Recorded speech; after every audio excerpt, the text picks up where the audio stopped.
Previously on our channel, we professed our love for EPCOT, the Disney venue that is part theme park and part World's Fair. Recently, we went back to experience EPCOT's Festival of the Holidays. This festival is held November 26th through December 30th.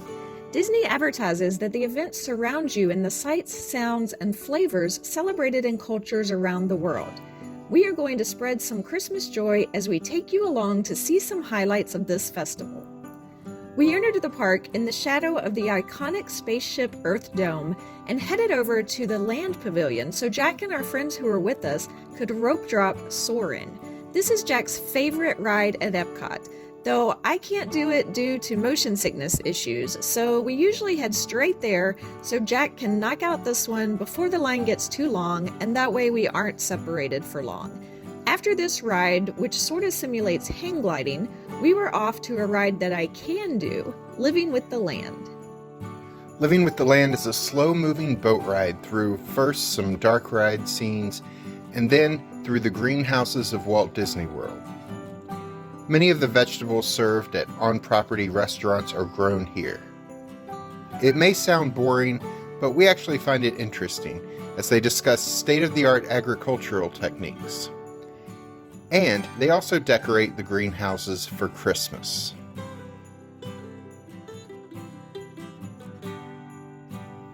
There are giant ornaments and wreaths made out of vegetables, and even this unique Christmas tree. It's a chemist's tree. Get it? No? Moving on. One of our favorite parts of Epcot festivals is the food. This festival has about 15 different holiday kitchen booths. We stopped at one called Mele Kalikimaka, which features festive food options from the islands of Hawaii.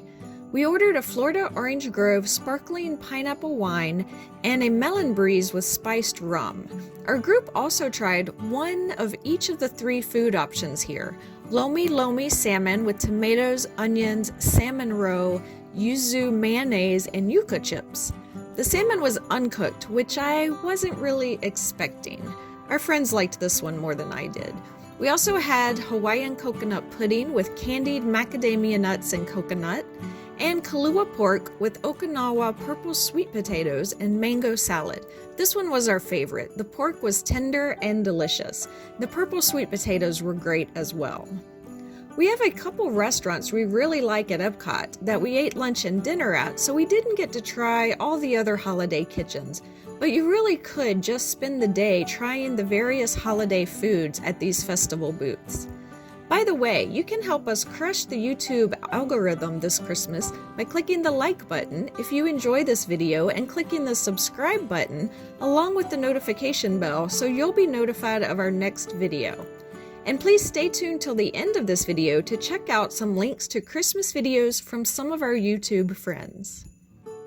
As we continued our tour around the park, we spent a lot of time in the World Showcase area, where each country's pavilion was decorated for Christmas or whatever winter holiday is celebrated in the nations that are represented. France is always decorated beautifully. It's one of our favorite World Showcase pavilions.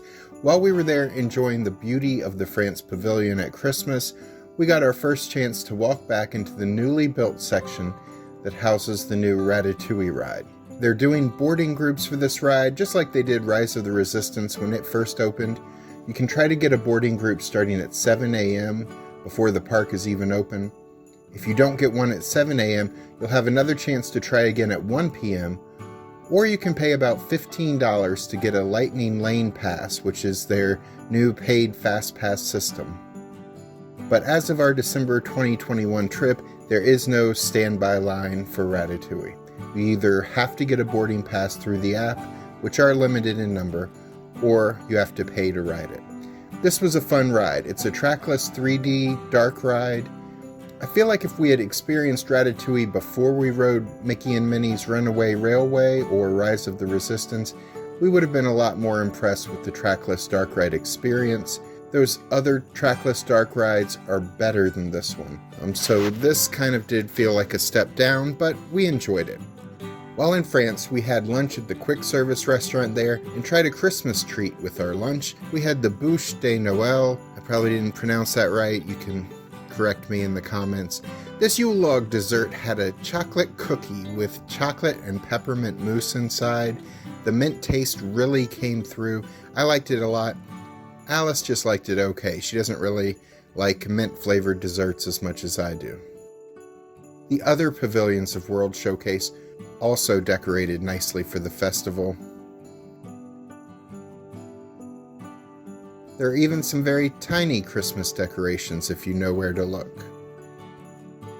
All of which makes for a holly jolly holiday indeed. As always, Disney has a lot of Christmas merch available. Here are just a few of our favorite things if you want to know what to buy us for Christmas.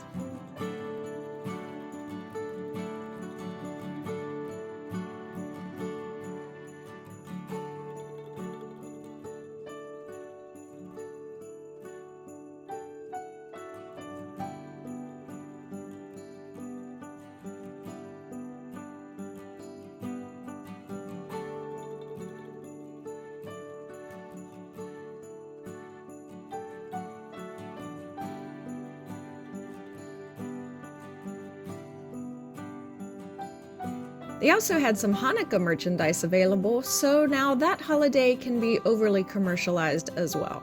There were a couple scavenger hunts going on. One involved collecting the various Christmas cookies around the park, and the other involved spotting Olaf celebrating various holiday traditions around World Showcase. We weren't even looking, and we found 3 Olaf statues, 2 Queens of Arendelle, and a Santa meet and greet. There are also a number of shows like Joyful, which features a gospel Christmas concert. We heard them from a distance and they sounded great, but by the time we got near the stage to film them, their performance was finished, which was a bit of a theme to our day.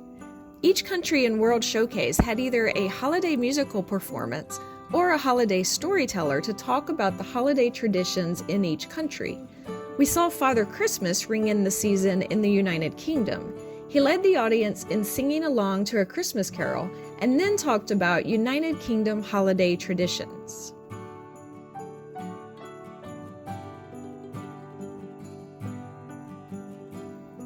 We arrived right at the end of Père Noël's presentation in France. He shared a letter from a child named Babette about her enjoyment of Christmas traditions in France, including midnight mass and burning the Yule log.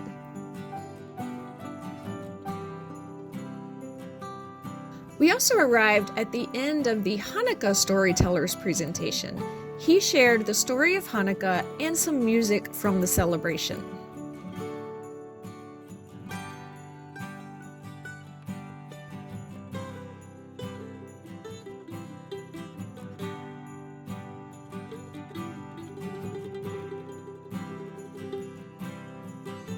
In Norway, the storyteller was joined by a mischievous barn Santa about expressing gratitude for all living things, including pets, farm animals, and crops.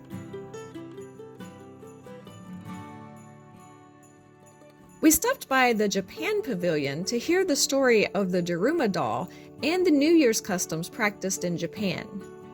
Each country's storyteller performed several times throughout the afternoon. We did not get to see all of the storytellers, but these are always an interesting part of the holiday festival.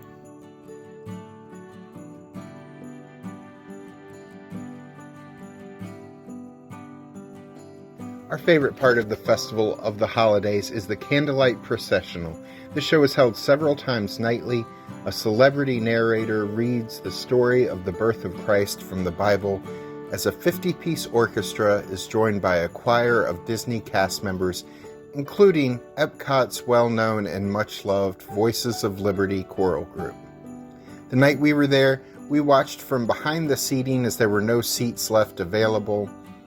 The celebrity narrator was Bart Millard, lead singer of a group called Mercy Me, which is best known for the song I Can Only Imagine. They do have a candlelight processional dinner package you can buy, which gets you dinner in your pick of several EPCOT table service restaurants and a guaranteed reserved seat for the show. The dinner packages were sold out by the time we planned our trip this year, though. Without that reserved seat, you have to wait in a line that begins forming well before showtime. But if you don't want to sacrifice your day to waiting in line, you can do as we did this time and watch from the standing room area behind the seats. We did the dinner package last time we went to the Festival of Holidays in 2016. We had dinner at Coral Reef and then got the reserved seats to see Whoopi Goldberg narrate the program. The music here is great, the show is always inspirational, and we love this. EPCOT's Festival of the Holidays is different from any other theme park Christmas celebration that we've been to before. Yes, we still got to enjoy rides like Test Track and Spaceship Earth along the way. And yes, they still have lots of holiday treats as most parks do this time of year. But there's also an emphasis on the aspects of the holidays that are more meaningful to many people in cultures around the world. And it's all done in a fun and interesting way. So we highly recommend checking out Christmas at EPCOT if you ever have the chance. I'm Alice. And I'm Chat. Click on these links to see some Christmas content from some of our YouTube friends producing content from overseas this Christmas. And be sure to subscribe to the channel so we can see you the next time we're traveling through.